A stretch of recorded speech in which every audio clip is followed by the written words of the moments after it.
24 जानेवारीपर्यंत मराठा आरक्षण मिळालंच पाहिजे अशा प्रकारचा इशारा जो आहे मनोज जरांगे पाटील यांनी दिला आहे। या इशाऱ्यावर म्हणजे मराठा समाजाला आरक्षण मिळावं यासाठी मराठा समाज एकवटला आहे। तर दुसरीकडे काय चित्र पाहायला मिळतं आहे, ओबीसी समाजसुद्धा आता रस्त्यावर यायची भाषा करतो आहे। ओबीसी नेते सरकारमधील मुख्यमंत्री उपमुख्यमंत्री यांना भेटलेले आहेत। राष्ट्रवादी काँग्रेस शरद पवार गटाच्या ओबीसी सेलने जातीनिहाय जनगणना झालीच पाहिजे अशा प्रकारची मोहीम सुरू केलेली आहे आणि अशा प्रकारची मागणी जी आहे तब्बल 23 जिल्ह्यामध्ये अशा प्रकारचं पत्र दिलेलं आहे। बिहार में हुई तो महाराष्ट्र में क्यों नहीं अशा प्रकारचं त्यांच्या बॅनरवर लिहिलेलं आहे। दुसरीकडे गुराढोरांची गाय बैलांची जनावरांची मग माणसांची का होत नाही, जातीनिहाय जनगणना झाली पाहिजे अशा प्रकारचे बॅनर आहेत। आता या सगळ्या वादामुळे म्हणजे मराठा समाजाला आरक्षण मिळालं पाहिजे या सगळ्या वादामध्ये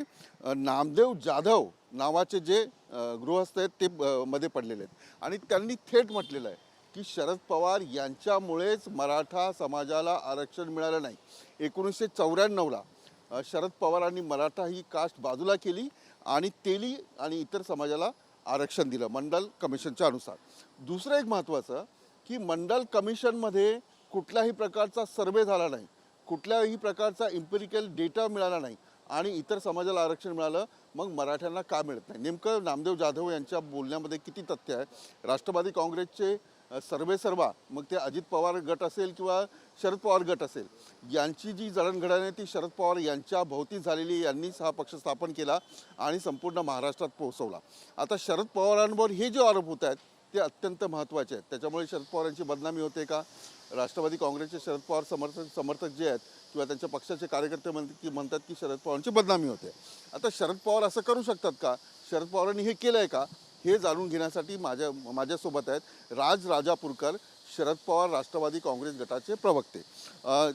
राजी, आपलं खूप खूप स्वागत। सगळ्यात महत्त्वाचं पहिला प्रश्न मी थेट विचारतो, नामदेव जाधव जे स्वतःला जिजाऊंचे वंशज म्हणतात आणि त्यांनी जे म्हटलेलं आहे की शरद पवार यांच्यामुळेच मराठ्यांना आरक्षण मिळालं नाही।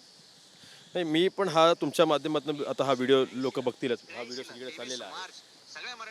आपण ऐकूया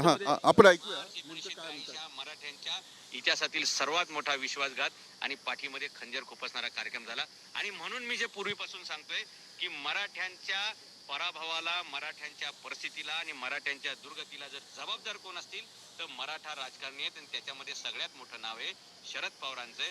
शरद पवार 4 वेळा मुख्यमंत्री होते, कधीही मराठ्यांचं त्यांनी भलं केलं नाही। कुठल्याही शिवजयंतीच्या कार्यक्रमाला ते नसायचे आणि कोणत्याही शिवचरित्राच्या गोष्टीला पुढे जाण्यासाठी त्यांनी कधीही मदत केली नाही। ठीक आहे, आता हे तुम्ही ऐकलं। तर आता नामदेव जाधव यांनी हे म्हटलेलं आपण ऐकलं। आता राजापूरकर मला सांगा, शरद पवारचे बदनामी आपण ओबीसी आरक्षणाच्या विषयाच्या संदर्भामध्ये आपण बोलणार होतो, बिहार में हुई तो महाराष्ट्र में क्यों नहीं हे आपण बोलणार होतो। माझं सगळ्यात महत्त्वाचं तुम्ही आता व्हिडिओ ऐकला आणि त्या व्हिडिओमधलं जे काही ऑडिओ होतं त्याच्यामध्ये त्यांनी जे म्हटलं त्याच्यावर त्यांचं म्हणणं असं होतं की शरद पवार साहेब यांनी कधी शिवजयंतीच्या कार्यक्रमाला गेले नाहीत, कधी शिवछत्रपतीचं त्यांनी नाव घेतलं नाही वगैरे वगैरे।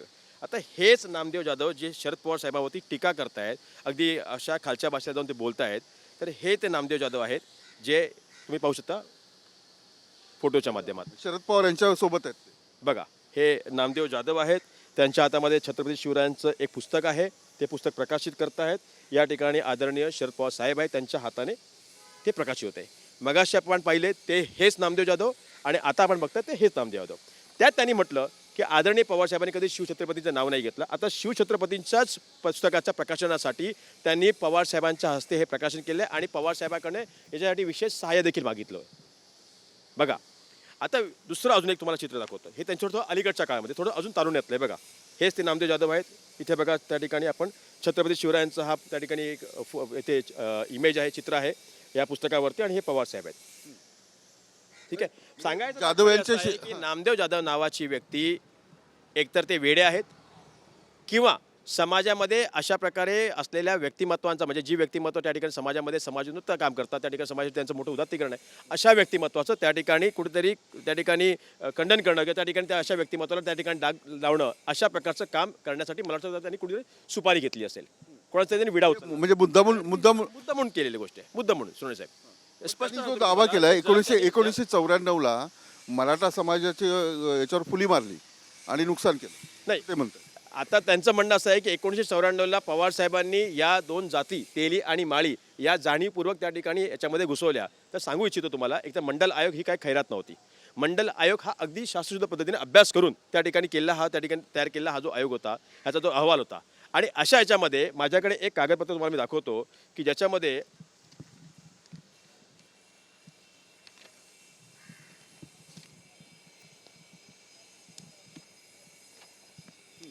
12 एप्रिल बघू शकता ते 1968 हे बघा शासनाचं डॉक्युमेंट्स आहे. याच्यामध्ये ह्यांनी मेन्शन केलं आहे की वर्गाच्या यादीत खाली नमूद केलेल्या जातींचा समावेश करण्यात यावा 181 आणि हे 183 तेली आणि माळी.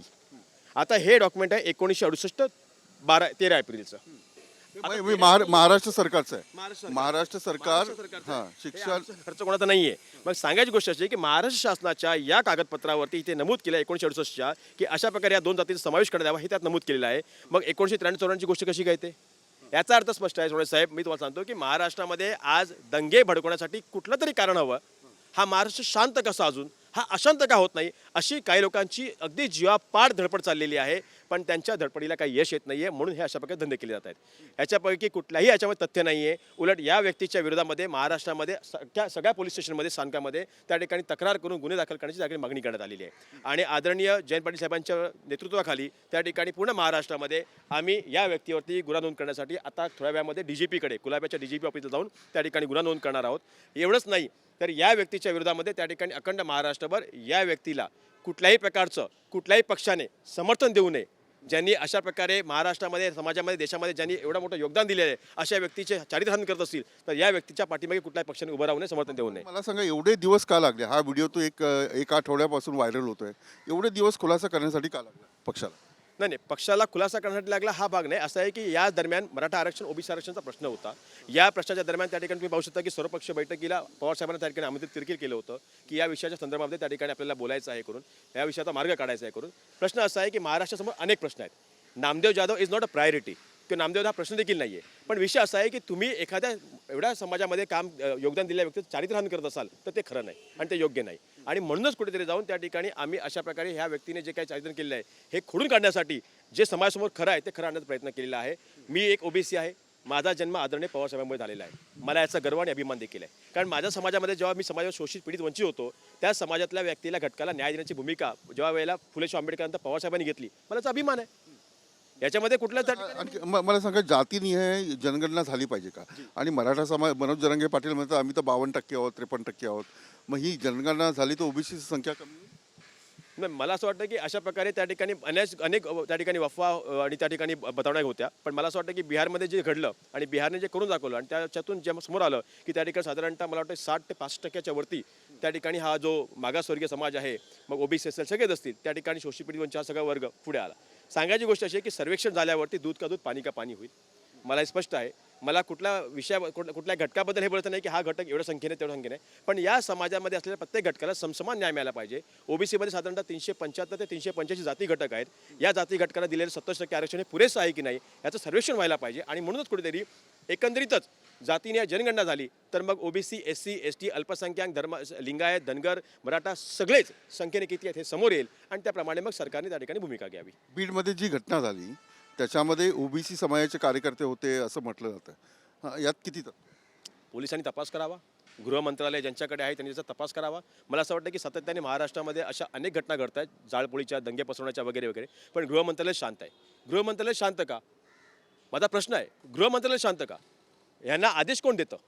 जरांगे पाटलांच्या कार्यकर्त्यावरती, जरांगे पाटलांच्या समर्थकावरती जेव्हा ते न्याय हक्कासाठी आरक्षणासाठी बसले होते त्यावेळेला त्यांच्या कार्यकर्त्यावरती, आया बहिणीवरती लाठी हल्ले कोणी केले?